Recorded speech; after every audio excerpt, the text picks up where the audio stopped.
historian. Hello, my good friends. Steve the amateur historian here, underneath some cover, because it's probably cooling off a little bit, but it's still about 90 degrees outside, and we have not had AC functional for about 5 days now. So we're getting by. It's the best way to put it. So I was on YouTube, and watching some videos, you know, people telling stories, kind of like what I do. A lot of people do that on YouTube. And talking about crazy people they've experienced in their life, whether it's family members, friends, neighbors. Those are usually the worst. And I started just kind of thinking, like, what kind of things have I and I fortunately haven't experienced a lot, but like, what sort of weird things have happened in my life where some person just acted just out of their mind, deranged, completely psychotic for no reason. Like, the actions they took were completely unnecessary because they knew.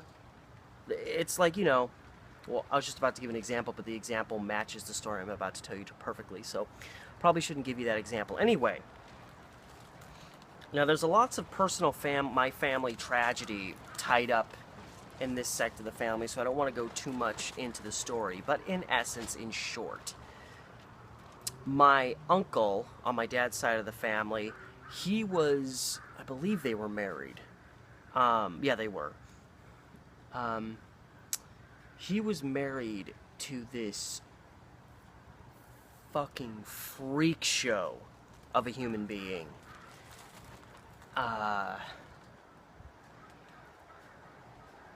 It's insane how off the wall this chick was. And I know she was on medication of some kind. What medication that was, I don't know. I don't know how much that can really justify her behavior, but I remember one of my earliest childhood memories. I remember being at my cousin, their kid's birthday when I was like 3 or 4, and I saw his cake and I walked up to it and I'm just kind of looking at it like, oh, it's cake. I'm gonna have some cake later.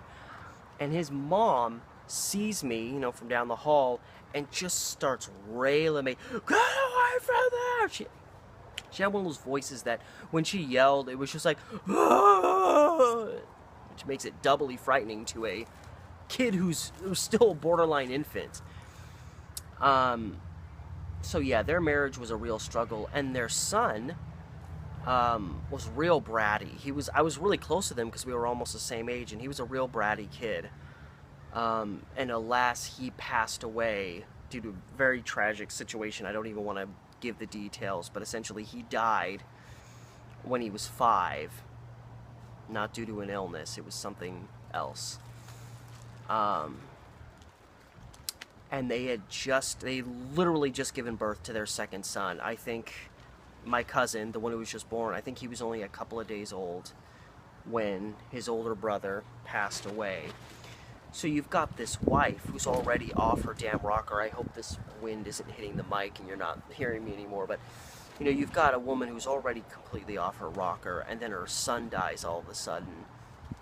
And I don't really remember anything, but you can only assume things got considerably worse than they were before. And I don't know how much of a burden that put on my uncle. My uncle was too good of a guy he deserves so much better. I mean, anything probably would have been an improvement. I don't want to, you know, rip too hard into this woman who had to suffer the death of her child, but long before he passed, she was a real piece of work. So they've got this new baby, though. They've still got a kid they have to take care of, and their marriage is just, you know, crumbling. I can only assume. Again, I'm only 5 years old at this time. I don't personally remember any details. But things are crumbling apart very quickly. And my uncle one day is at work. My cousin, the newborn, he's probably about a year old now. My uncle's at work. His wife shows up, baby in tow, literally sets the baby down in front of him. I don't know if she had a job. I don't remember her having a job, so I don't really see why but this woman was fucking crazy, so I don't know. She plops this baby down in front of him while he's at work and says, like, he's your kid, you take care of him, or words to that effect.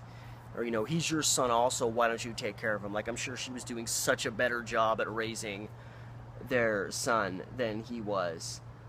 So he's in a bit of a bind now. My uncle's at work, and it's not the kind of workplace that... Oh, it's the neighbors. And this is not the kind of place where there's not a daycare there. He can't, like, ask his secretary to come into the office. Hey, can you take care of my son for the next couple hours till my shift ends? He doesn't know what to do. He's like, I gotta get somebody to watch my son because my wife just plopped my son down in front of me and stormed out. And this is like 1991, 92. I think it was 91. So there's no cell phones really yet. I mean, there are cell phones, but it's only the rich yuppies that have them. He can't pull out his cell phone and be like, hey, blah, blah, blah, blah, blah. Who should I call? Who should I text? He had to call those who were closest to him. So, of course, I'm still a child. My mom hasn't had a job for about a year or so now because she's home raising me. So it was real easy for us to say, oh, yeah, sure, we'll watch over your kid, you know, for the rest of the day. And I'm guessing there was some real, because I think he was pissed. I mean, I know he was pissed. Apparently, I want to say years later, I heard him or someone else say that the moment that thing happened, that was when he realized, I'm getting divorced. I can't be with this person anymore. I'm amazed he held out as long as he did. But while I'm sure the wheels were spinning in his mind for a long time, I gotta get away from this bitch. I gotta get away. This is the moment where he was like, no, fuck you, we're done. So I think my grandma came and picked him up from my uncle's place of work, brought him over to us, and it was fun. I got to hang out with my infant cousin. But I'm guessing things got a little bit worse because our uncle ended up not being able to come pick him up after work, and he ended up spending the night. And I guess the idea was they would come and pick him up the next day. So I could have some fun hanging out with my little infant cousin, and I'm 5, so I'm kind of mesmerized by little babies. I remember, I have a specific memory of us. We laid down a mattress in the living room, and me and him both slept out there. And I remember being woken up by him, like, poking me in the face, and I opened my eye, and he's just kind of like, you know, just a curious little baby. Like, what is your deal? It's wake up time.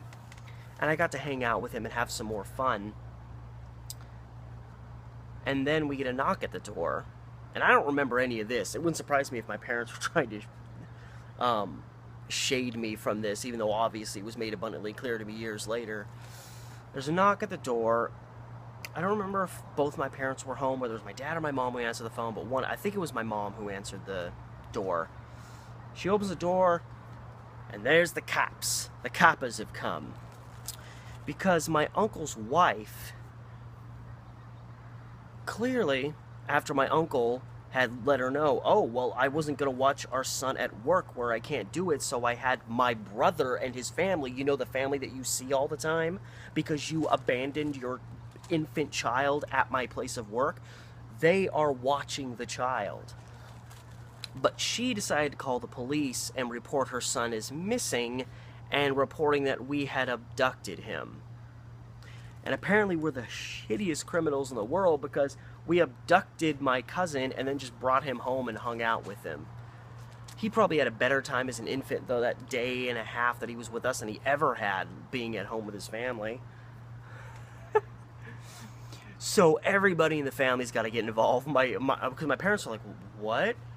So we have to get, you know, my grandma on the phone so she can come over and say that's bullshit we got. And then it gets back to my uncle.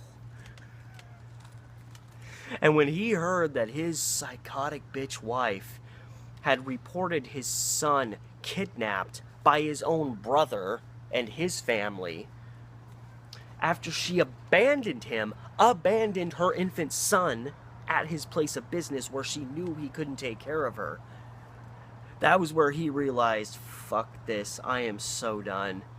And they got divorced, and he found a wife millions of times better, like within a year or so.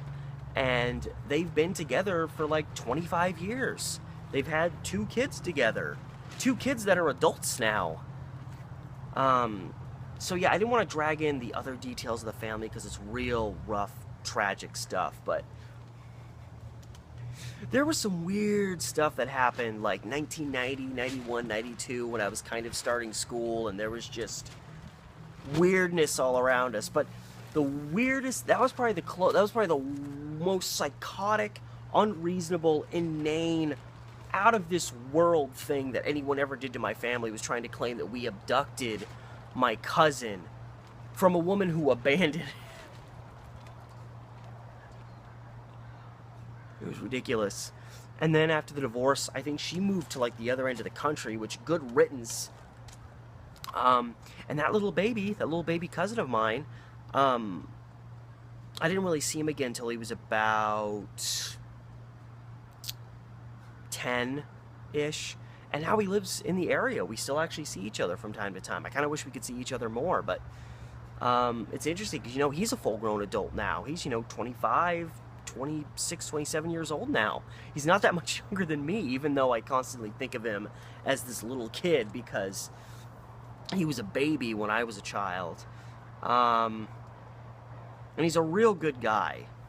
He could have ended up real messed up with all that stuff that happened in his earlier years. He could have ended up just a complete washout. He could have ended up another tragedy of what happens when families break apart or when families are put together by just messed up individuals. But he's a real cool guy, and I'm really glad that he's ended up that way, because there's a lot of other paths he could have gone down. But anyway, that's the story of how my family kidnapped my cousin.